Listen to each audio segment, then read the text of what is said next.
Hello दोस्तों, स्वागत करते हैं आप सभी का एक और नए वीडियो में। दोस्तों, अगर आप लोग 2023 में 10वीं का एग्जाम देने वाले हैं और मैथ में आप लोग 100 में 100 नंबर लाना चाहते हैं तो इस वीडियो को एक बार ज़रूर देखना है, क्योंकि 100% ओरिजिनल क्वेश्चन पेपर का ऑब्जेक्टिव क्वेश्चन का आंसर बताने वाले हैं, जो 2023 में एकदम हूबहू आपके क्वेश्चन पेपर में देखने को मिलेगा।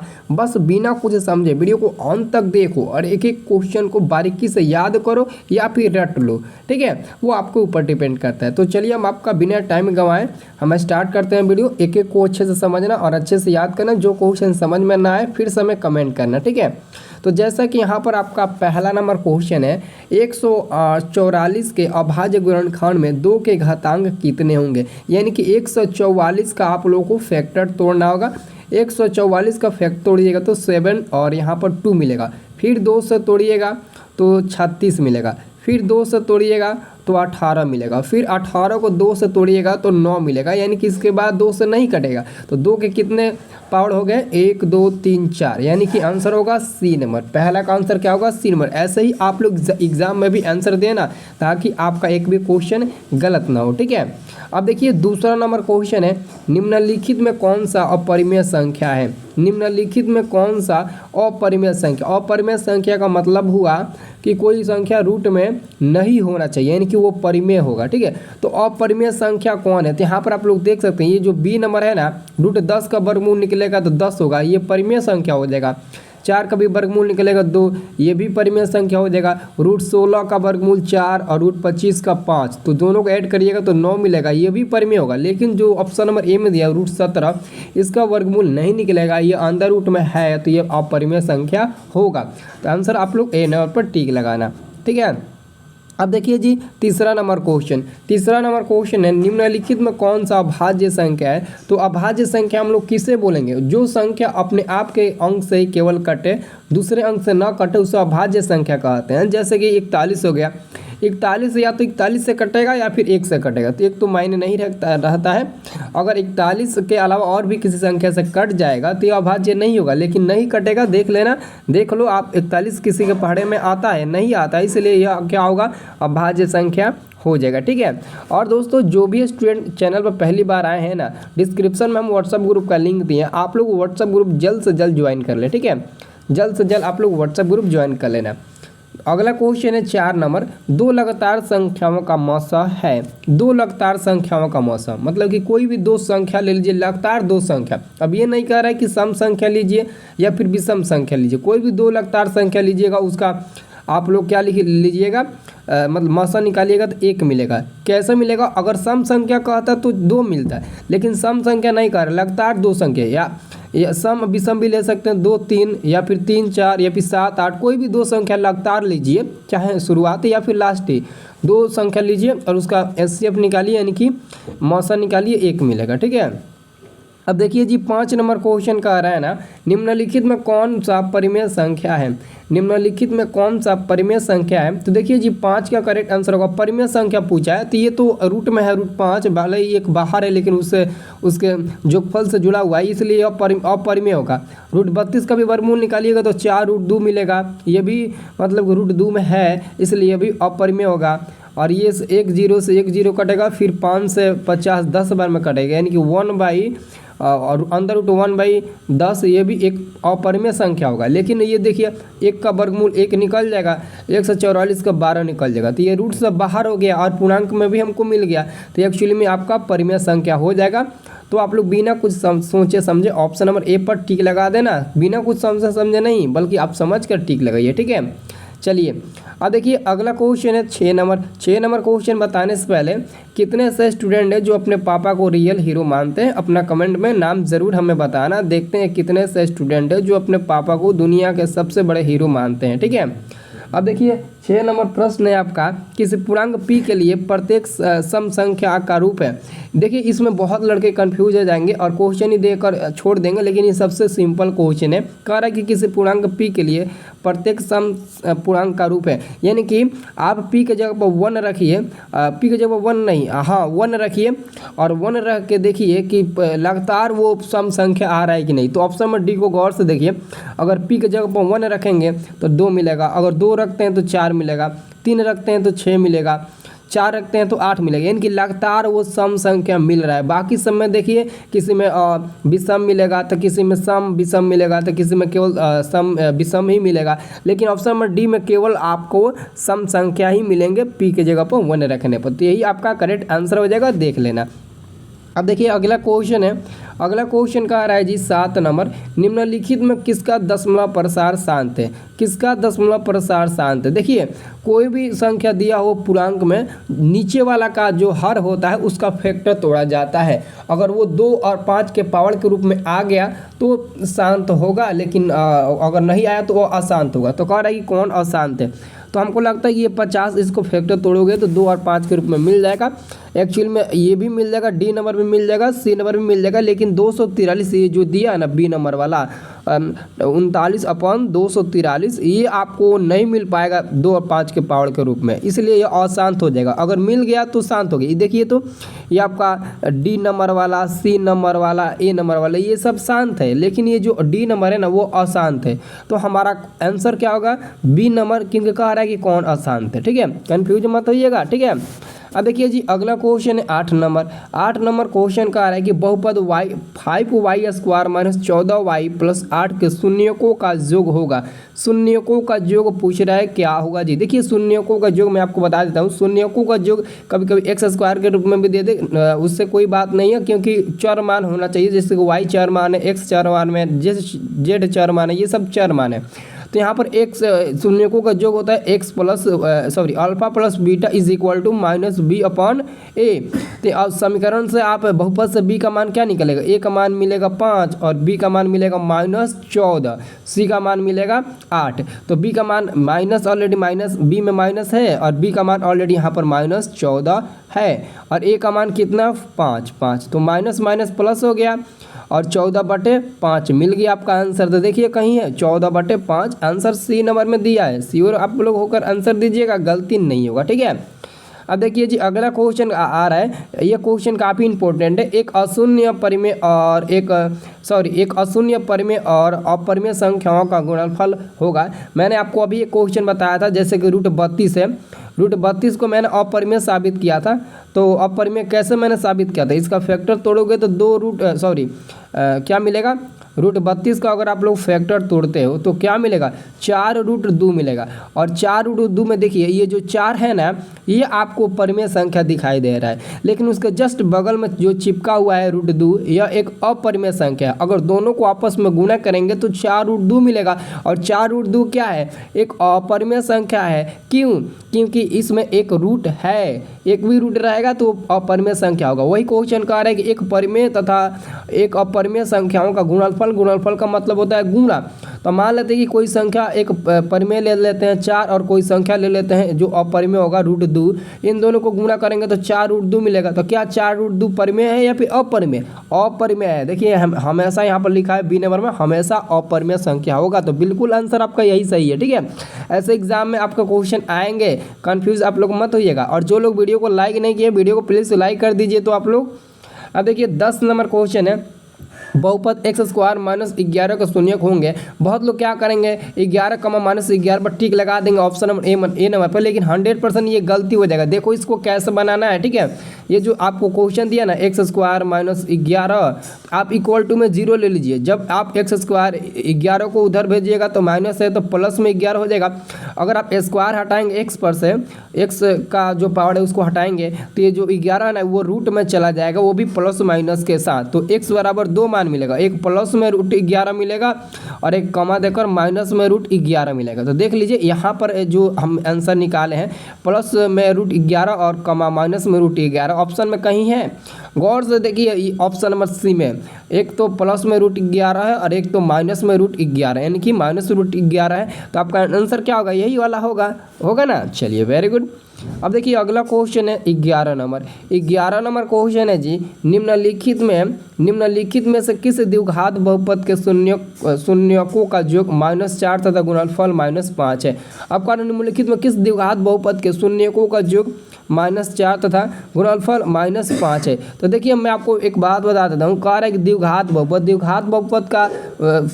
बहुपद निकालने के लिए एक फार्मूला होता है जो आप लोगों को नहीं पता है, मैं आपको बता देता हूँ, याद कर लेना। फार्मूला होता है x² - alpha plus beta into x और फिर प्लस अल्फा इंटू बीटा। तो सबसे पहले x² minus alpha plus beta का मान क्या दिया, शून्य को जो -4, तो माइनस माइनस प्लस 4 x हो जाएगा, ये x गुना हो जाएगा, और अल्फा इंटू बीटा का -5 दिया है तो -5। तो देखिए तो x² प्लस 4x माइनस 5 कहीं दिया है, x² plus 4x minus 5, option number D होगा। से देखिए तो x² प्लस 4x माइनस 5 ये डी नंबर वाला है, वो करेक्ट आंसर है कि नहीं, बिल्कुल है, यही 100% आंसर श्योर होगा, याद रखना ये सब, ठीक है।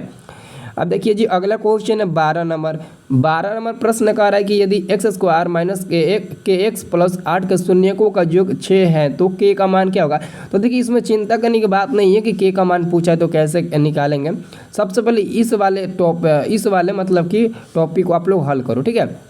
शून्यकों का योग क्या होता है, alpha plus beta is equal to क्या होता है, इज इक्वल टू क्या होता है वो बाद में देखेंगे, लेकिन दिया है कितना, 6 दिया है, और अल्फा प्लस बीटा बराबर क्या होता है, -b/a इज इक्वल टू 6। तो अब बताइए तो माइनस b का मान कितना है, यहाँ पर -k है, b का मान, a का मान 1, b का मान -k, c का मान 8, तो b का मान -k है और इधर भी माइनस है b में, तो माइनस माइनस प्लस k हो जाएगा और बटे a का मान 1 है इक्वल टू में 6। तो यहाँ से k का मान निकालिएगा तो k का मान 6 ही मिल जाएगा, k का मान कितना मिल जाएगा, 6 ही मिल जाएगा, वो भी प्लस में मिलेगा। देखिए माइनस में भी दिया है और प्लस में भी दिया है, तो बहुत लोग क्या करेंगे, के का बी की जगह पर ऐसे b/a रहता है ना, b/a इज इक्वल टू 6, तो क्या करेंगे, ऐसे वो करेंगे -6/1 रख देंगे। अरे यार ऑलरेडी माइनस है b में और पहले से भी k का मान आपका है, यहाँ पर k का मान क्या है, k का मान माइनस है, तो माइनस माइनस प्लस हो जाएगा, इसलिए आप कन्फ्यूज मत होइएगा, ठीक है। इसलिए मैं आपको बता रहा हूँ आंसर होगा डी नंबर। चलिए अगला क्वेश्चन है 13 नंबर क्वेश्चन है के किस मान के लिए समीकरण 3x - y is equal to -8 तथा 6x - ky is equal to -16 समपाती रेखाओं को प्रदर्शित करता है, समपाती रेखाओं को प्रदर्शित करता है। तो आप लोगों को चिंता करने की बात नहीं है, 3 इधर का x लीजिए और इधर का x, 3/6 इज इक्वल टू इधर का -1 लीजिए y में और उधर का -k लीजिए। अब ये तो माइनस माइनस कट जाएगा, 3 दूना 6 कट जाएगा, अब तिरछा तिरछे गुना करिएगा तो k का मान जो 2 मिलेगा वही आपका करेक्ट आंसर हो जाएगा। तो प्लस में k का मान 2 मिला, हम लोग प्लस में लिखेंगे, माइनस में नहीं मिला तो माइनस में नहीं लिखेंगे। बहुत लड़के क्या करेंगे, स्टाइलिश में माइनस पर टिक लगा देंगे, चलो हम अलगे टिक लगाएंगे, नहीं तो अलगे टिक लगाइएगा तो आंसर गलती हो जाएगा। ऐसे एग्जाम में लड़के मिल जाते हैं ना, बहुत एग्जाम में लड़के ऐसा सब मिलते हैं। अब देखिए जी 14 नंबर क्वेश्चन का आ रहा है, 14 नंबर क्वेश्चन है 0, 4,7 वाले द्विघात बहुपदों की संख्या होगी। ये क्वेश्चन आप लोगों के माइंड के ऊपर डिपेंड करता है, ये क्वेश्चन काफ़ी कंफ्यूज कर दिया है आप लोगों को और काफ़ी ज़्यादा हल्का क्वेश्चन है। पूछता है ऐसे कि द्विघात बहुपद की संख्या होती है, इतना क्वेश्चन छोड़ दीजिए, इतना जो मैं गोले के अंदर लगाया हूँ ना, टिक लगाया हूँ, इसको आप छोड़ दीजिए, बस इस क्वेश्चन को पढ़िए। द्विघात बहुपद की संख्या होती है, तो द्विघात बहुपद की संख्या कितनी होती है, 2 होती है, और उसी में दोस्तों 4, 7 निकाल दिए, अपने मन से रखा है 4, 7, मान लेते हैं कि द्विघात बहुपद की संख्या 2 होती है, तो द्विघात बहुपद यही सब ना होगा। जैसे कि ऑप्शन नंबर 15 का ए देखिए तो x² - 4x - 21, ये क्या होगा, द्विघात आपका बहुपद हो गया। अगर द्विघात बहुपद हो गया फिर द्विघात समीकरण, अगर इक्वल टू में 0 लीजिएगा तो समीकरण हो जाएगा, इक्वल टू में 0 न लीजिएगा तो आपका बहुपद होगा। तो मान लेते हैं कि इसका आप मान निकालिएगा तो x का मान 2 ही ना मिलेगा, तो वही अपने एग्जाम्पल के तौर पर 4, 7 दे दिया, तो 4, 7 वाले बहुपद के द्विघात बहुपद की संख्या होती है तो 2 होती है, ठीक है। ऑलरेडी इसी को काउंट करके आप बता देना, ठीक है। तो आंसर क्या हो जाएगा, 2। अगला क्वेश्चन है 15 में, निम्नलिखित में किस समीकरण का एक मूल 2 है। अब यहाँ पर क्वेश्चन आपसे पूछ दिया है, आपको फैक्टर तोड़ना आता होगा। बहुत ऐसे लड़के होंगे, 50% ऐसे लड़के होंगे जिसको फैक्टर तोड़ना भी नहीं आता है मैथ में। हम देखते हैं ना कमेंट में हज़ारों लड़के कमेंट करते हैं सर मेरा मैथ कमजोर है। अब आपका मैथ का क्लास लगता है 3-4 दिन चलेगा, आप लोगों को मैथ में मजबूत करूँगा, ठीक है। तो द्विघात कह रहा है कि समीकरण का मूल 1, 2 है, तो ऐसा कौन सा इसमें द्विघात समीकरण है, कौन सा समीकरण है जिसमें आप x का मान निकालिएगा तो 2 मान मिलेगा, लेकिन एक मान उसमें 2 होना चाहिए। ऑलरेडी 2 मान मिलेगा लेकिन उसमें एक मान जो होगा वो 2 जरूर होना चाहिए। तो देखिए गौर से डी नंबर को, इस डी नंबर में हम चलते हैं। अगर इसका हम फैक्टर तोड़ते हैं तो जैसे कि 2x², इसका फैक्टर तोड़ेंगे तो 6 दूना 12 होगा ना, 6 दूना 12 होगा, तो -4x -3x कर लेते हैं, प्लस में 6 इज इक्वल टू 0। तो हम यहाँ पर 2x कॉमन लेते हैं तो x -2 मिलेगा। क्या मिलेगा? x -2। अब यहाँ पर क्या मिलेगा? अब यहाँ पर मिलेगा x -2 और यहाँ पर 3 मिल जाएगा। अब देखिए तो 2x - 3 एक हो जाएगा और एक हो जाएगा x -2 इज इक्वल टू 0। तो x का मान निकालिएगा तो एक तो मिल जाएगा 3/2 और एक मिल जाएगा 2। तो 3/2 कमा 2, तो ऑलरेडी पूछा कि किसका मान 2 है। तो एक तो 3/2 आया तो उसको छोड़ दिए, 3/2 को हटा दीजिए क्योंकि वो नहीं कर रहा है, 2 का है तो 2 वाला इसी में मिलेगा। बाकी सब में मान निकालिएगा तो किसी में 2 नहीं मिलेगा, निकाल कर देख लीजिएगा, ये मेरा गारंटी है। ठीक है, किसी का फैक्टर भी नहीं टूटेगा, ये भी मेरा गारंटी है। अब देखिए अगला क्वेश्चन है 16 नंबर प्रश्न कह रहा है कि यदि दो चर में दो रैखिक समीकरणों के आलेख प्रतिच्छेदी रेखाएं हो तो हलों की संख्या होगी। यह क्वेश्चन आप लोगों के लिए मौखिक है, आप लोगों को याद करना होगा इस क्वेश्चन को। इस क्वेश्चन में कोई भी ट्रिक नहीं है, इसको याद करना होगा, इसका जो भी सूत्र होता है उसको याद करना होगा। ठीक है, इसलिए मैं इसका आंसर बता देता हूँ, सिर्फ एक हल होंगे। दो चर में दो रैखिक समीकरणों के आलेख प्रतिच्छेद रेखाएं हो तो हलों की संख्या क्या होगी? सिर्फ एक होगी। जैसे कि मान लेते हैं कि कोई आप ग्राफ बनाते हैं, अक्ष पर कोई ग्राफ बनाते हैं, तो ऐसे जो कटान बिंदु मिलता है तो यहाँ पर का आपका मान निकालते हैं ना, उसी को क्या बोलते हैं? प्रतिच्छेदी रेखाएं बोलते हैं। ये एक दूसरे को किस बिंदु को प्रतिच्छेद कर रहा है, तो इस बिंदु पर प्रतिच्छेद कर रहा है, तो इसका मान क्या होगा? तो जो भी x, y का मान निकलेगा वही होगा। तो इसका एक ही ना हल होगा, यानी कि एक ही मान मिला तो एक ही हल होगा। ठीक है, उसी को बोलते हैं। ठीक है, अब देखिए जी अगला क्वेश्चन कह रहा है कि यदि समानांतर श्रेणी का सार्वंतर -2 है तथा nवां पद an है तो a17 का मान क्या होगा? a17 का मान, nवां पद an कह रहा है तो a17 का मान आपको निकालना है। तो सबसे पहले a17 is equal to a का मान क्या होगा? a का मान नहीं दिया है, a का तो मान नहीं दिया है। यदि समानांतर श्रेणी का सार्वंतर -2 nवां पद an है, ठीक है, nवां पद क्या है? an है। ठीक है, तो a plus n -1 into D का मान कितना दिया? डी का मान -2 दिया। ठीक है, इसको हल करिए तो कितना मिलेगा? a और ये कितना मिलेगा? ओह, यहाँ पर माइनस में कह रहा है ना, -13 भी कह रहा है। ठीक है, यहाँ ये वाला क्वेश्चन नहीं देखें, -13 भी कह रहा है। तो सबसे पहले ये काम करिए, a17 का मान निकालिए तो a प्लस n का मान कितना? 17। तो क्या होगा? 17 - 1 इंटू डी का मान कितना है? डी का मान -2 है। फिर आप क्या करिए? माइनस यहाँ पर लगाइए, ब्रैकेट करिए, a प्लस 13 आप दिया ना, 13 - 1 इंटू डी का मान -2। ठीक है, अब इसको हल करिए, तो हल करिएगा तो ये a मिलेगा और ये मिलेगा 16 दूना -32 मिलेगा, फिर ये माइनस मिलेगा और ये माइनस ए माइनस हो जाएगा और ये कितना मिलेगा?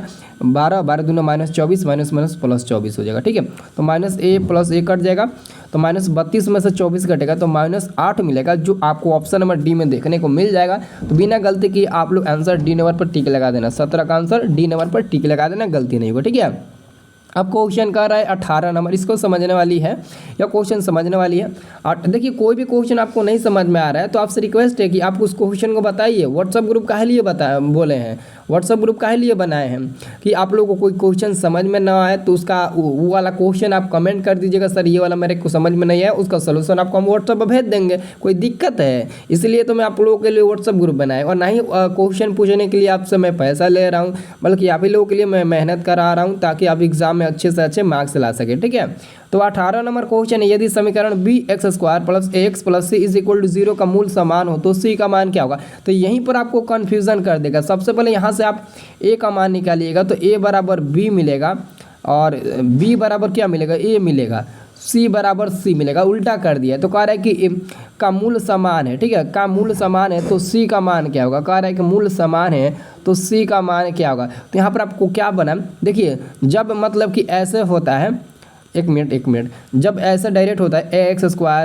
bx + c = 0, जब ऐसा होता है और कहता है कि मूल समान है तो उसके लिए दो फार्मूला लगता है, और उसके लिए दोनों मूल क्या होता है? -b/2a, -b/2a, तो यही होगा। लेकिन यहाँ पर क्या होगा? b के जगह पर क्या दे दिया है? a दे दिया, तो -a/2 और a के जगह पर क्या दे दिया है? b दे दिया, तो b हो जाएगा। यानी कि आपका आंसर क्या होगा? -a/2b, -a/2b। देखिए कहाँ है? ऑप्शन नंबर डी में है, तो यही आपका आंसर हो जाएगा। अगर कोई भी ये आंसर गलती काट देता है तो उससे बड़ा कोई मूर्ख नहीं है। ठीक है, आंसर क्या होगा आप लोग देख लीजिए। ठीक है, 18 का आंसर क्या होगा? 18 का आंसर देख लीजिए क्या होगा, ठीक है। कह रहा है कि मूल समान है तो सॉरी मूल समान है तो सी का मान पूछा है ना, सी का मान पूछा है, सॉरी एक मिनट। कह रहा है कि मूल समान है तो सी का मान पूछा, तो ये बी नंबर वाला होगा, लेकिन कैसा होगा वो भी आपको बता देता हूँ, ठीक है। जैसे मान लेते हैं मूल समान है तो माइनस बी बटे क्या कह रहे हैं, माइनस बी बटे 2a होता है ना, मूल समान है। चलिए हाँ, वेरी गुड। हाँ देखिए ये नंबर बी नंबर वाला मिलेगा। अगर कह रहा है कि उसमें सी का मान नहीं पूछता ना तब आंसर होता मूल समान है, यानी कि आपका क्या होगा इस फॉर्मूला बैठेगा डी बराबर 0, यानी कि मूल समान है तो डी बराबर क्या होता है बी स्क्वायर माइनस 4ac होता है। हमको लगा ये दूसरा क्वेश्चन है, तो बी का इक्वल टू 0, बी का मान कितना ए, तो ए स्क्वायर माइनस 4, ए का मान ऑलरेडी बी है और सी का मान सी है, तो इक्वल टू में 0, ठीक है। तो ए स्क्वायर इक्वल टू 4bc हो जाएगा। तो क्या हो जाएगा सी का मान निकालिएगा तो सी बराबर ए स्क्वायर अपन 4b, तो ए स्क्वायर बटे 4b आंसर हो जाएगा, ये आपका बी नंबर वाला, ठीक है। हाँ मूल समान मैंने यहाँ पर थोड़ा कंफ्यूज कर दिया, मतलब ये समझ नहीं पाए, ठीक है। तो आंसर होगा आपका बी नंबर। जबकि 19 नंबर क्वेश्चन है समांतर श्रेणी 5, 8, 11, 14 का 12वां पद, तो 12वां पद कैसे निकालेंगे? 12वां पद निकालने के लिए आपको a + 11d निकालना होगा, क्योंकि 12वां पद से एक कम लीजिएगा तो आपका 12वां पद मिल जाएगा। तो यहाँ पर आपको निकालने के लिए a का मान चाहिए, d का मान चाहिए। तो a का मान पहला वाला हो जाएगा 5 + 11 इंटू डी का मान क्या हो जाएगा 8 में से 5 घटाइए या फिर 11 में से 8 घटाइए, तो 8 में से 5 घटाइएगा तो 3 मिलेगा, तो 3 हो जाएगा। 5 + 11 = 33। अब 33 में आप 5 जोड़ दीजिएगा तो 38 मिल जाएगा। 38 तो आपको ऑप्शन नंबर बी में दिया है, तो यही आप आंसर टिक लगा दीजिएगा, ठीक है। अब देखिए जी अगला क्वेश्चन है 20 नंबर क्वेश्चन है y अक्ष का समीकरण क्या होगा। बहुत लोग क्या करते हैं y अक्ष का समीकरण बिना कुछ सोचे समझे y बराबर 0 फटाक से टिक लगा देते हैं, लेकिन उनसे बड़ा मूर्ख कोई नहीं होगा। उसका आंसर ये नहीं होगा, ये नंबर वाला नहीं होगा, बल्कि 20 का आंसर होगा बी नंबर वाला होगा। अगर y अक्ष का समीकरण पूछे तो x बराबर 0 बताना, अगर x अक्ष का समीकरण पूछे तो y बराबर 0 बताना, उल्टा बताना, ठीक है। क्या बताना? उल्टा उसका बताना, ठीक है।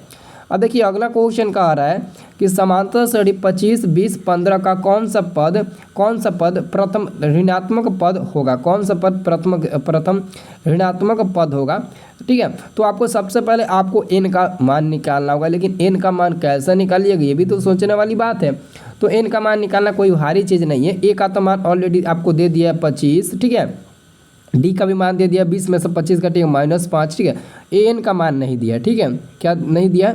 एन का मान नहीं दिया, कोई बात नहीं है। प्रथम ऋणात्मक पद आप एन का मान 0 लेकर बनाइएगा, एन का मान जो मिलेगा वही आप आंसर टिक लगा दे। तो एक्चुअली में मैं बता देता हूँ आंसर इसका क्या मिलेगा, बी नंबर, ठीक है। 7वां पद मिलेगा, सॉल्व कर लीजिएगा।